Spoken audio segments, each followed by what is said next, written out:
What if the past could reach out and touch us, not with memory, but with consequence? There is something unnerving about the objects we inherit, find, or forget. A vase passed down generations, a ring buried in soil, a painting no one dares to hang. They are silent, lifeless things.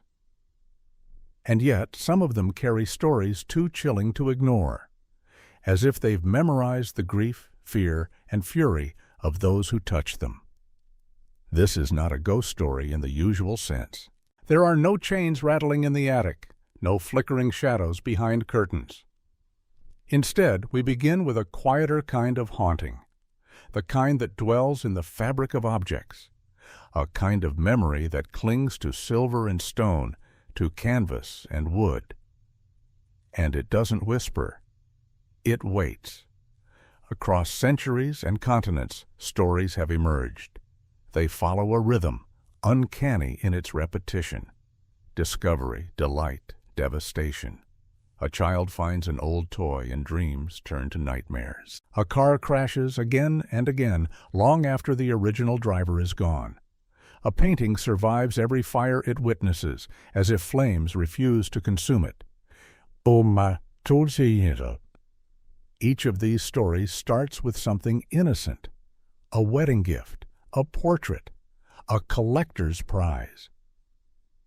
And yet each one veers into territory that defies explanation. Is it superstition, coincidence, or something deeper, a kind of echo we don't yet understand? We live in an age of science and logic. We build machines that see galaxies and map the human brain. But even now, something primitive stirs in us when we stand before the unknowable, especially when the unknowable is sitting right in front of us, gleaming, silent, waiting to be held. This documentary is not about proving the supernatural. It is not an exposé of haunted objects or a catalog of cursed things. Instead, it is an invitation to look again at the things we pass by without a second thought, to ask what is carried in the weight of an object, what is imprinted in its silence. We will explore stories that blur the line between memory and myth, truth and tale. Objects that have outlived their owners, but not their consequences. In each chapter, we will focus on one such artifact, not to sensationalize it, but to understand why it lingered, how it changed hands, and what those hands became afterward. And we will end each story not with a conclusion, but with a question. Because perhaps the most honest thing we can say about these objects is that we don't fully understand them. They ask us to reconsider how we see time, cause, and meaning. They challenge our need for certainty. So, as we begin, keep this in mind. This is not a journey into fear. It is a journey into the human need to remember, to warn, and to wonder. Because no matter how far we advance, part of us still kneels at the edge of firelight, whispering to the dark. It started with a vase. But this is about much more than that. This is about the things we leave behind and the things that do not leave us. It started with a wedding, a silver vase, heavy in the hands, delicately etched with vines that seemed to breathe if you stared too long. The Basano Vase, they called it, born in the golden glow of the Italian Renaissance, nestled in a quiet village near Naples. A gift for a bride whose name history has forgotten. She never made it to the altar. On the eve of her wedding, she was found on the cold stone floor, her face twisted in pain, clutching the vase to her chest. It took force to pry it from her fingers. No illness, no wound, only a whisper, passed from mouth to mouth over generations, that with her final breath she had cursed the object, vowing that anyone who dared own it would meet the same fate. Most stories fade with time, but the vase remained solid, real, and gleaming, and death followed it like a shadow. The next owner, a young man in perfect health, wasted away in weeks. Then another. Gone in an accident no one could explain. One by one they fell, until the family, paralyzed by guilt and fear, made a decision few ever do. They buried it. Wrapped in cloth, hidden from the sun, from memory, left in the earth as if it were a body. For 5 centuries, nothing. No whispers, no deaths. Then, in 1988, a man in southern Italy struck silver while digging in his yard.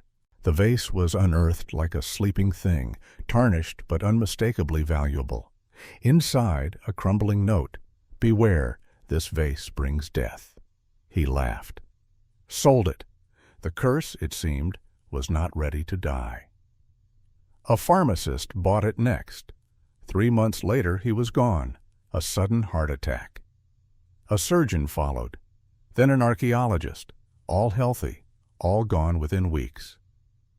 A pattern that even the most skeptical could no longer deny. By the time the vase reached a 4th family, it came with a reputation. Shadows grew in the corners of their home. Illness took root in the children. Finally, in a moment of shared terror, they hurled the object from their balcony. It landed in the street, dented but intact. A police officer tried to return it. They screamed from above. "Take it, bury it, destroy it. No museum would accept it. No collector would claim it." The Italian police, now the reluctant custodians of death, buried the vase in a lead-lined box, somewhere in an unmarked cemetery. They buried it deep, where no metal detector would find it. Not again. The Basano Vase is not a fairy tale. It's not locked in a castle or sitting in a haunted house. It could be anywhere. It is, perhaps, a warning. That even beauty, especially beauty, can carry a weight we do not see. And so we are left with a question. Can an object remember? Not just the hands that held it, but the pain they felt. Can silver learn grief? Or is it we who pass the curse along, with our need to possess, to ignore, to forget the warnings of the dead? The earth swallowed the vase once, but the past has a way of clawing its way back. What would you do if it surfaced again? What if your final warning came from a stranger's voice, hours before death? James Dean was 24. A smirk on his lips, a cigarette between his fingers, and a silver Porsche 550 Spider gleaming in the sun. He called it the Little Bastard. Sleek, fast, and untamed, it was more than a car. It was a promise of rebellion, youth, and immortality. But some promises are written in shadows. On September 23, 1955, Dean showed off his new prize to actor Alec Guinness outside a restaurant. Guinness stared at the machine, and something inside him recoiled. He didn't see chrome or speed, he saw death. Gripping Dean's arm, he whispered, "If you get in that car, you will be found dead in it by this time next week." 7 days later, Dean was gone. The crash was instant, brutal. His neck snapped on impact. But the story didn't end there. The car, what was left of it, was sold to George Barris, a legendary car customizer. He planned to salvage its parts, but when the wreck arrived, it slipped from its bindings and crushed a mechanic's legs. Then came the races. 2 drivers, each with a piece of Dean's car in theirs, died on the same track the same day. One was thrown into a tree, the other flipped and shattered. And then another, a man who bought the tires. They blew out at the same time on a clear road. He lived barely. The Little Bastard became a traveling safety exhibit, a warning for reckless youth. But even behind velvet ropes, it refused to stay still. The garage housing it caught fire. Everything burned, except the Porsche.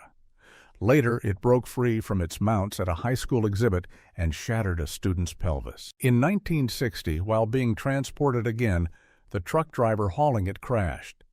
He survived the impact. But not what came next. The car fell from the trailer and crushed him to death. After that, it vanished. The train carrying it arrived in Los Angeles, but the container was empty. No break-in, no trace. The car was simply gone.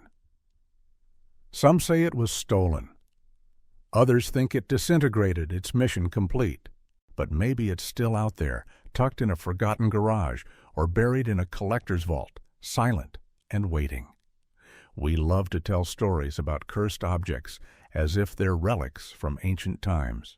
But some are born in chrome and gasoline, in cameras flashing and youth chasing thrill. The little bastard wasn't just a machine. It was a mirror reflecting our obsession with danger, with speed, with defying fate. And when we stare into that mirror, we must ask, was it the car that was cursed, or the dream it represented? Would you get in if you had the chance? In the dust of Cyprus, among broken columns and the memory of a vanished people, something ancient stirred. It was 1878. A team of British excavators worked beneath the heat, uncovering what they believed was a fertility idol, a pale limestone statue of a woman with arms folded and face blank. She was delicate, small enough to cradle. But the locals called her something else, the goddess of death. They warned the British not to take her, but warnings, like myths, are easy to dismiss when seen through a colonial lens. The statue was shipped to England, arriving in the manor of Lord Elfont. Within 6 years, every member of his household was dead. No epidemics, no poisonings, just a slow collapse, illness, accidents, and heart failures that swept through the family until not a single heir remained. The estate, drained of life, was auctioned off. The statue went with it. Its next owner was a wealthy businessman. He had children, a wife, a life well lived. 4 years later, that life was gone. The statue passed again, and again the same fate. Families erased, one by one, as if touched by something cold and final. Sir Alan Bolebrook acquired it in the 20th century. A modern man, rational, wealthy. He placed the statue in his home with pride. Within months, his wife was dead. Then his daughters. Finally, Alan himself. Only his sons survived. Standing in the echo of their family's demise, they did something no one before had dared. They gave the statue away. Not to another buyer, but to a museum. The Royal Scottish Museum placed the idol in a secure glass case. And still, even there, behind walls and glass, it struck again. The curator responsible for handling the piece died suddenly, a heart attack at his desk. Now, the statue sits untouched. Artifact 188073.2. No one is allowed to open the case. No one dusts it. No one meets her gaze. They say curses are fairy tales, invented to explain tragedy. But what if they are something more primal? A warning encoded not in words, but in the object itself. A memory so old, so buried, that it only speaks through consequence. The woman from Lemb has no voice, no movement, only a silence that lingers, a stillness that has claimed lives across centuries. And so we must ask, what lies inside the objects we dig up? Are we uncovering history, or disturbing something that was never meant to be touched again? We believe we are the ones who interpret artifacts. But sometimes it's the artifact that interprets us. It looked like something a child might draw in a fever dream. A painting. A boy with a hollow gaze standing next to a life-sized doll. Behind them, a glass door. And behind that, countless disembodied hands pressed against the pane as if pleading to be let in. The painting was called The Hands Resist Him. It appeared on eBay in February of 2000, accompanied by a warning that was anything but subtle. The sellers, a California couple, claimed the painting was haunted. Their daughter said the figures moved at night, that the boy stepped out of the frame, that the doll threatened him. They didn't believe her. Until the photos came back. The father, trying to calm his daughter's fears, set up a motion-sensitive camera. What he captured turned belief into dread. In the images, the doll's hand was raised, holding a strange object, something that looked like a battery or a weapon. The boy appeared to be exiting the painting mid-step. The listing went viral. Over 30,000 people viewed the post. Not all walked away untouched. Emails flooded in. Viewers claimed to feel sick. Monitors blacked out. Speakers emitted static. Some reported fainting, seizures, or sudden nosebleeds. The image, even when viewed online, seemed to carry something with it. Eventually, the painting was bought by a gallery owner named Kim Smith in Michigan. He wasn't afraid. He didn't believe in haunted art, but he didn't hang it in his home.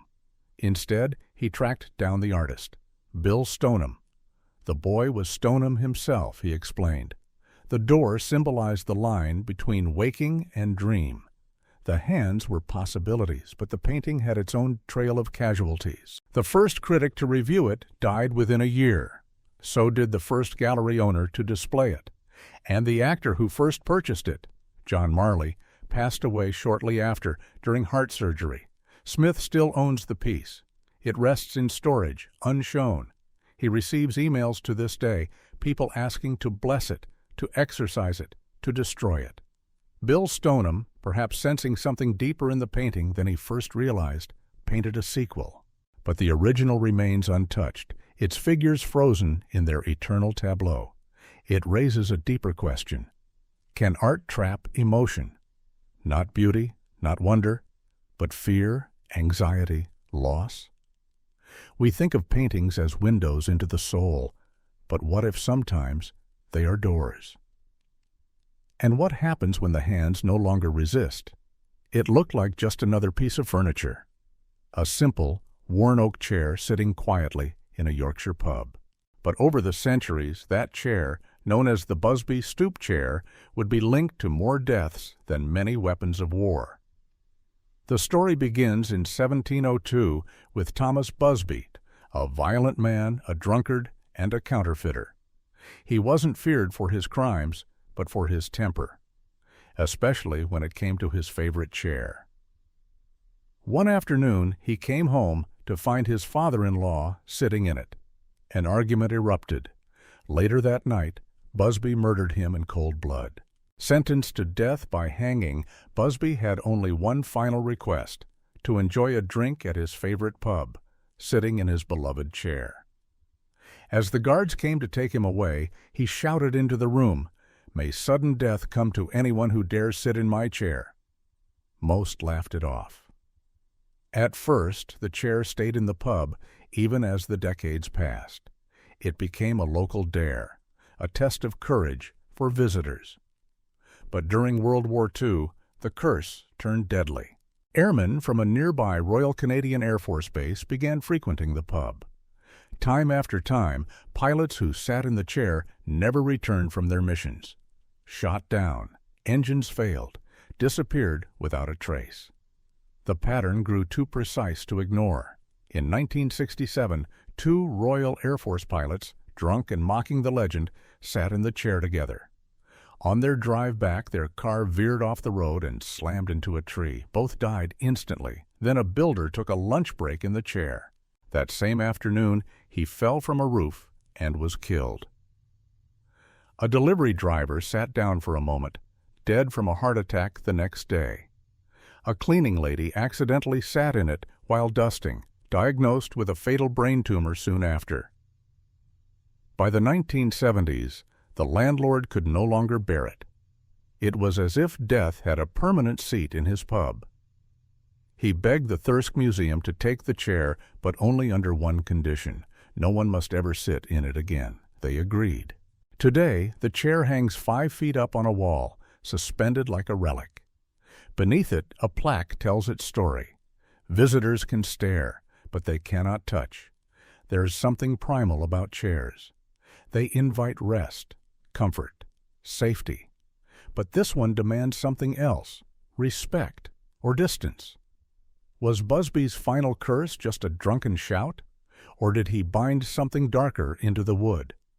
Objects are built to serve, but sometimes they seem to serve a different master, one who takes more than a seat. Would you sit down just to see what happens?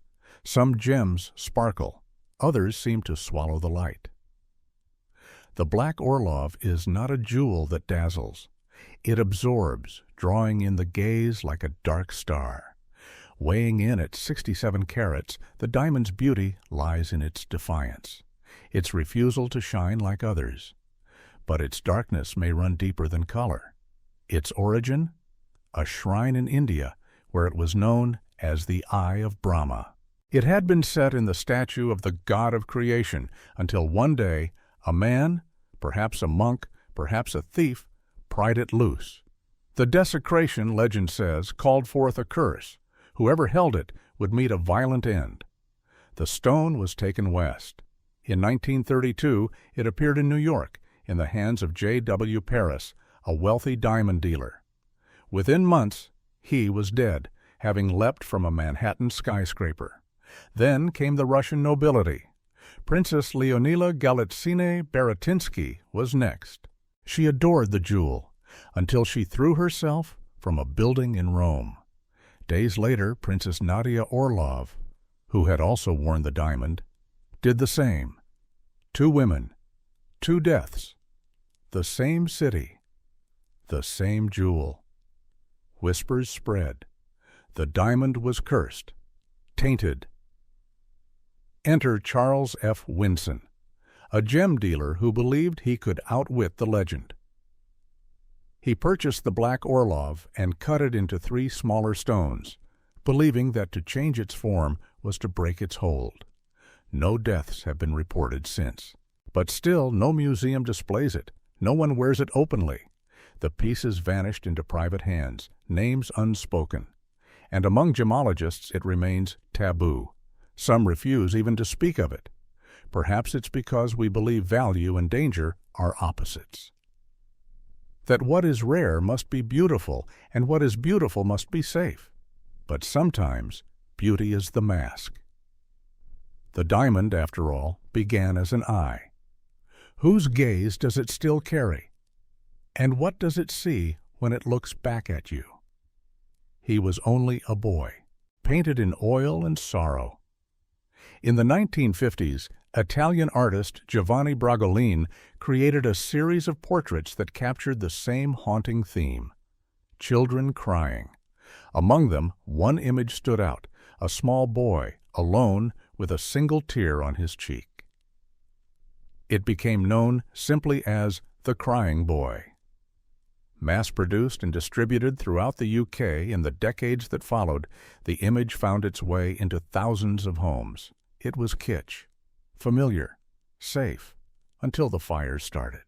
In 1985, a firefighter in Yorkshire told a newspaper that he had responded to dozens of house fires where everything burned: walls, furniture, photographs. Everything but one thing: the Crying Boy. It was always found intact, face up in the ashes. The Sun newspaper ran a headline: "Blazing Curse of the Crying Boy." That was all it took. Stories flooded in. A woman said her kitchen burned the day after she hung the painting. A pizza parlor owner watched his restaurant burn down twice, both times with the portrait untouched. Families spoke of unease, of whispers, of accidents that followed its arrival. A mass panic set in. The Sun organized a ceremonial burning of the paintings on Halloween. Hundreds of prints were thrown into a bonfire as firefighters watched. But logic arrived too. Skeptics pointed out that the paintings were printed on a kind of hardboard treated with fire-retardant varnish. That's why they didn't burn. That's all it was, they said, a chemical coincidence. But what about the fires themselves? Some traced the story back to the boy in the painting, a Spanish orphan named Don Bonillo. The rumor was that fire followed him, that he was nicknamed Diablo, the devil, that the artist captured something more than sadness. The truth? We don't know. What we do know is this: the painting survives flames, and something about its gaze stays with those who hang it. We think of portraits as reflections, capturing a moment, a soul. But what if sometimes they're not just windows? What if they're doors? It looked like a simple wooden box, a wine cabinet tucked in the corner of an estate sale in Oregon in 2001. Kevin Manus, a local antique restorer, thought it might make a unique birthday gift for his mother. He had no idea he was bringing home what would later be called the most cursed object of the 21st century, the Dybbuk box. At first glance it was unremarkable, but the granddaughter of the Holocaust survivor who once owned it gave him a strange warning. "My grandmother always kept this box shut. She said a Dybbuk lived inside." A Dybbuk, a malicious spirit from Jewish folklore, the kind that possesses, haunts, clings. Manus dismissed the warning. He brought it home, stored it in the basement. That very day, the lights in his shop exploded. The security system failed. His employee heard voices, smelled cat urine, a telltale sign in paranormal lore. Curious, Manus opened the box. Inside were strange objects, locks of hair, pennies from the 1920s, a dried rosebud, a goblet, and a slab of granite etched with shalom. A strange stillness seemed to follow him after that. He gave the box to his mother as a birthday gift. Minutes later, she suffered a massive stroke. Unable to speak, she spelled out one word with her eyes, H-A-T-E-G-I-F-T. Manus tried to get rid of it. The box passed from owner to owner. Each reported illness, nightmares, and misfortune. One lost his hair, another coughed blood. Shadows, smells, things moving just out of sight. Jason Haxton, a museum director, eventually acquired it. His health rapidly declined. Desperate, he contacted rabbis and performed a ritual to seal the Dybbuk inside. He then locked it in a gold-lined ark and buried it. Years later, it resurfaced. Today, it sits in a museum of haunted artifacts in Las Vegas. Post Malone once touched it, or at least stood near it when it was opened. Soon after, he survived a string of disasters. A near crash in his private jet, a home invasion, a serious car accident. The box doesn't scream or move. It doesn't chase you, but it lingers, and it waits. We often believe that evil announces itself, that it comes with fire and fury, but sometimes it arrives quietly, in a small, ornate box passed from hand to trembling hand. Would you open it? And more importantly, what would you do if it opened itself? It began in the soil. In 1785, a farmer tilling his fields in Hampshire, England, uncovered something strange, a heavy gold ring. It was Roman, thick and ornate, engraved with a curious Latin phrase, "Live well in God." Large enough to fit over a gloved thumb, it was unlike any ordinary band. But this wasn't just a lost heirloom. This was the ring of Silvianus. Nearly a century later, and over 100 miles away, archaeologists uncovered the ruins of a Roman temple to the god Nodens. Among the relics was a lead tablet, a curse. The inscription was raw, direct. Silvianus had lost a ring. He believed it stolen by a man named Silvianus. And so, in a plea etched into metal, he called upon the gods to bring suffering to the thief, to deny him health until the ring was returned. It might have remained a footnote in archaeological archives, but in 1929, the mystery resurfaced. Sir Mortimer Wheeler, a prominent archaeologist, began connecting the dots. The ring, the curse, the temple.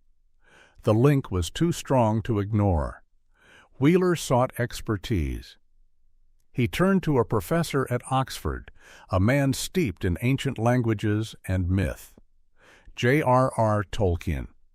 Tolkien was fascinated. The cursed ring, the forgotten god, the temple known as Dwarf's Hill. He studied the artifact closely, and some say the seeds of Middle-earth were sown in that soil. Within 2 years, he began writing The Hobbit. Today, the ring of Silvianus rests in the Vine, a National Trust estate in England. It's displayed under glass, rotating slowly in its case. Visitors sometimes report strange feelings near it: heaviness, unease, a chill that clings. Coincidence, perhaps, but the idea lingers that stories shape reality, and reality shapes stories. We think of fiction as invention, but sometimes it's preservation, a retelling of something too old to name, a cursed ring, a stolen object, a whispered plea to the gods. It echoes still. What if Tolkien didn't invent the One Ring? What if he simply remembered it?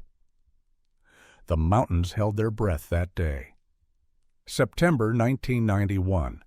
Two hikers, Helmuth and Erika Simon, were crossing a glacier on the border of Austria and Italy when they noticed something brown half buried in the ice. At first, they thought it was trash, then a boot, then skin. They had found a man, frozen for over 5,000 years. Ötzi, as he would be named, was a Copper Age hunter. Perfectly preserved, his body still bore the marks of his final moments.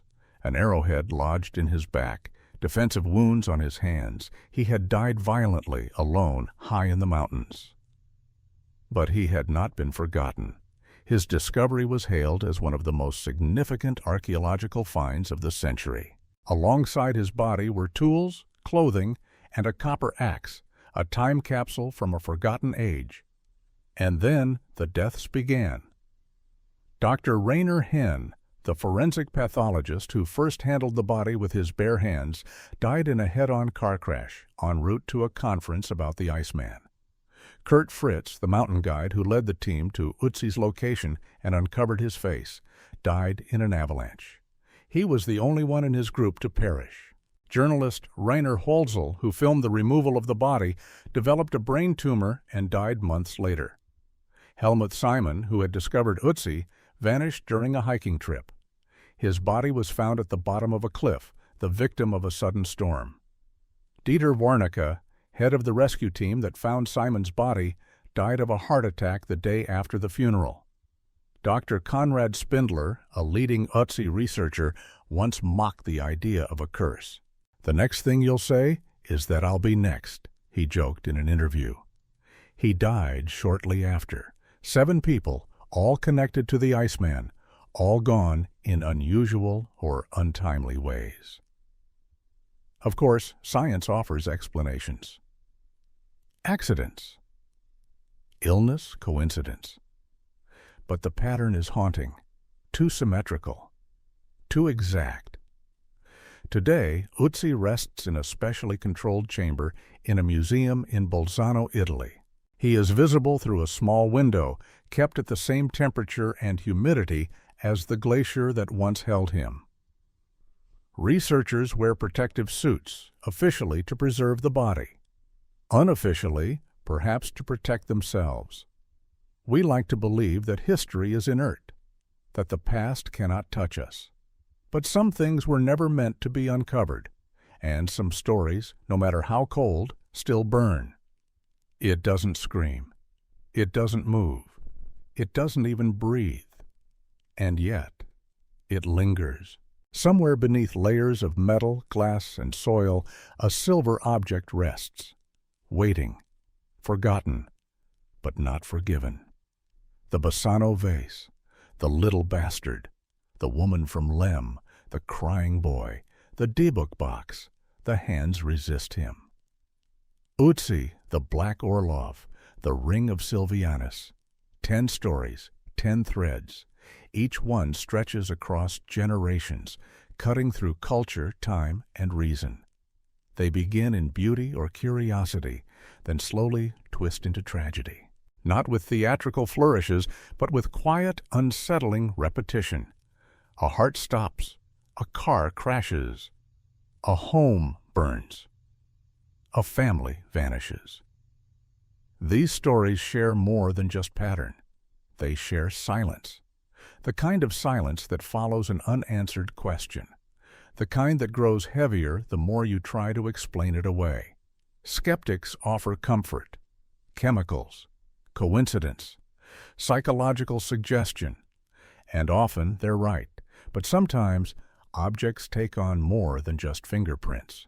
Sometimes they absorb history, breath by breath, the trauma, the intention, the final thought of those who held them last. Can an object be evil? Probably not. But can it hold pain? Can it echo suffering?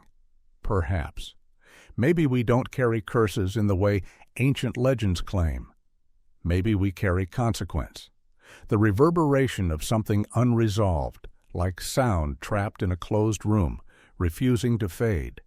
And maybe, deep down, we want to believe in cursed objects, because they allow us to tell a story when chaos strikes, to name something, to bind it, to bury it. These items are not monsters. They are mirrors. They reflect our hopes, our grief, our hubris. They remind us that everything touched by life carries the residue of living, and sometimes the shadow of its end. What if it's not about curses at all? What if it's about memory? And what if memory, when denied peace, becomes something else entirely? In the final chapter, we'll ask, what do we do with the things we fear but cannot destroy? Some things are too dangerous to destroy. Others are too dangerous to remember.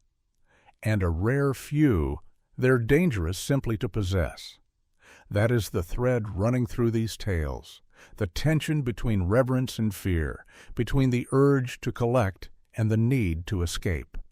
We build museums and mausoleums to house what we dare not discard.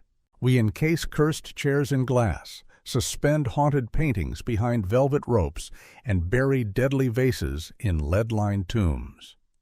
Not out of superstition alone, but from a kind of cautious reverence. Because what if it's not about magic, but about memory? What if these objects are tombstones for unresolved moments in human history? The weight of grief, of vengeance, of stories cut short. What if they are not portals to other worlds, but mirrors reflecting the darkest corners of our own?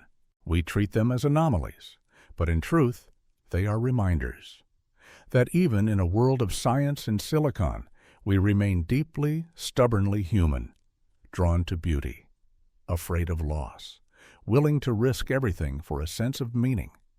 Perhaps that is the real curse, our refusal to let go. In every story we've explored, the object only gains power through touch, through possession, through desire. The vase must be held, the ring worn, the painting displayed, the box opened. What happens if we stop reaching? If we allow the past to rest? If we listen to the quiet terror in our own instincts that says, not this one, leave it. Maybe nothing happens. Maybe that's the point. Each of these artifacts still exists, somewhere, under glass, in storage, underground, behind locks. Their danger, real or imagined, is contained for now. But containment is not erasure, and forgetting is not healing. We cannot undo what has been done, but we can choose to see clearly, to ask questions, to hold space for wonder without falling into fear. And in that space we find something rare, not closure, not answers, but a kind of peace that comes from respecting what we do not fully understand.